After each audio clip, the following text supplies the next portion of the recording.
नमस्कार दोस्तों, मैं हूं सागर राजपुरोहित और स्वागत करता हूं आपका एक और नए वीडियो में। दोस्तों आज जोश तो रहेगा क्योंकि दोस्तों मैं खड़ा ही हूं ऐसी जगह पे जहां की मिट्टी में दोस्तों वीरता की खुशबू आती है। दोस्तों ये मिट्टी है जिसमें महाराणा प्रताप के खून की खुशबू आती है। ये मिट्टी है जहां पर चेतक जैसे वीर की खुशबू आती है और इस मिट्टी में दोस्तों राणा पुंजा के खून की खुशबू आती है। दोस्तों इस मिट्टी की अगर मैं बात करूं दोस्तों, ये मिट्टी वैसे तो पीली हुआ करती थी हल्दी की तरह, लेकिन दोस्तों जब इस मिट्टी में महाराणा प्रताप ने हल्दी घाटी का युद्ध लड़ा दोस्तों, यही पीला रंग दोस्तों जब लाल रंग में बदल गया, इन सभी के रक्त से मुगलों को दोस्तों इस प्रकार से काटा कि उनके धड़ दोस्तों यहाँ पर बिखर गए थे।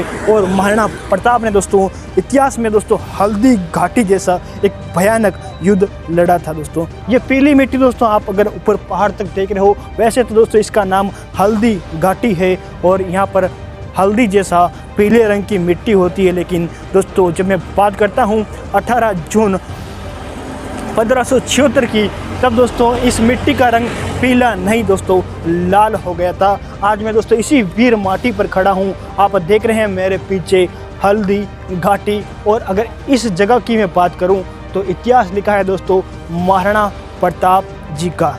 दोस्तों मैं इस पहाड़ को आपको दिखाता हूं तो आप देखेंगे कि ऐसी परतें हैं और दोस्तों ये कोई पत्थर का पहाड़ नहीं है, पूरा मिट्टी का पहाड़ है। इसको मैं चाहूँ तो ऐसे बिखेर सकता हूं। और दोस्तों देखिए ये पूरी मिट्टी है, अभी आपको लाल रंग की दिखाई दे रही होगी या फिर आपको अभी धूप के कारण पता नहीं कैसी दिखाई दे रही है, लेकिन दोस्तों मैं अपनी आंखों से देख पा रहा हूं। तो दोस्तों ये अभी है लाल रंग की। और कुछ हिस्सों में अगर मैं आपको दिखाता हूं दोस्तों, तो यहाँ पर देखिए दोस्तों ये मिट्टी आज भी दोस्तों पीले रंग की है और हल्दी जैसा रंग है। दोस्तों आप मेरी उंगली पर भी देख सकते हो, जैसे ही मैं हल्दी को छूता हूँ मानो हल्दी ही है ये, अपना हाथ दोस्तों पीला हो जाता है। आज भी दोस्तों यहाँ की खुदाई की जाती है तो यहाँ से तलवारें, भाले और जो मुकुट होते हैं वो यहाँ से निकलते हैं। कई मानव कंकाल भी दोस्तों इसी स्थान से निकलते हैं। 18 जून 1576 को दोस्तों जब वो लड़ाई लड़ी गई थी मात्र 6 घंटों के लिए, लेकिन दोस्तों वो इतिहास की सबसे भयानक लड़ाई थी।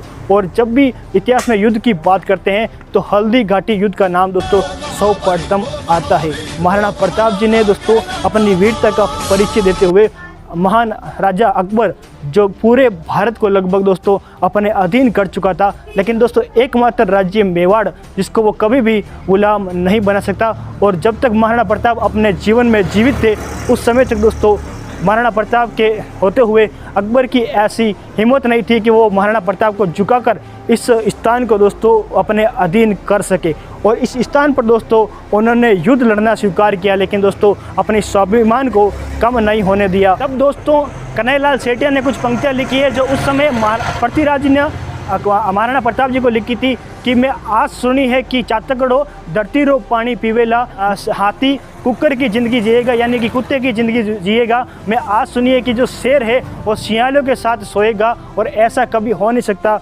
जब महाराणा प्रताप ने दोस्तों पृथ्वीराज को वो पत्र पढ़ा तो उनका स्वाभिमान एक बार फिर से जाग उठा और उन्होंने दोस्तों वापस रिप्लाई में लिखा कि मैं ऐसा शेर हूँ जो एक बार को शेर का पंजा सह सकता हूँ, क्योंकि दोस्तों कभी भी कोई भी शेर का पंजा नहीं सह सकता। महाराणा प्रताप ने कहा कि मेरे होते हुए कभी भी मेवाड़ मुगलों के अधीन नहीं होगा, कोई भी मेरे होते हुए इस मेवाड़ को अपने अधीन नहीं कर सकता। और मेरा जब तक इस शरीर में एक एक बूंद है मैं अपने मेवाड़ को सुरक्षित रखने के लिए अपनी एक एक बूंद को दोस्तों निछावर कर दूंगा, चाहे मेरे प्राण चले जाए या फिर किसी भी चीज़ को चला जाए, लेकिन दोस्तों मैं अपनी इस मेवाड़ भूमि को हमेशा आज़ाद रखूंगा और अपनी इस मेवाड़ धरती को दोस्तों मुगलों के अधीन कभी भी नहीं होने दूंगा। और महाराणा प्रताप ने दोस्तों हिंदू संस्कृति को बचाने के लिए अपने प्राणों की आहुति दी। लेकिन ये युद्ध किसने जीता अभी तक अनिर्णायक है। अभी तक ऐसा नहीं माना गया कि युद्ध अकबर ने जीता या फिर महाराणा प्रताप ने जीता, इसका युद्ध का निर्णय नहीं हुआ है। लेकिन दोस्तों जो युद्ध जीता गया था भयंकर तरीके से,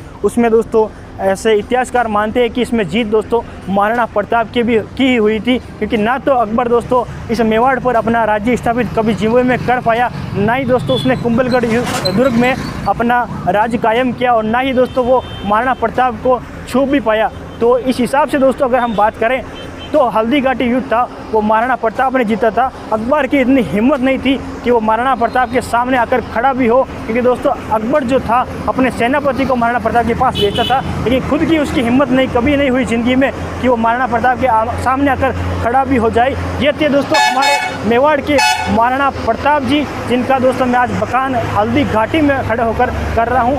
धन्यवाद दोस्तों।